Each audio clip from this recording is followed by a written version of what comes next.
Всем привет, друзья! Сегодня у нас BMW 520D на прочистке, дезинфекции системы охлаждения, кондиционирования.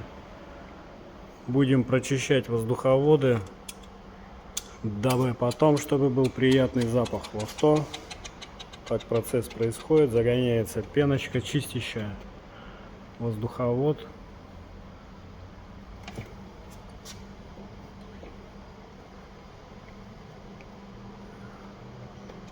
И после обработки у нас будет приятный запах.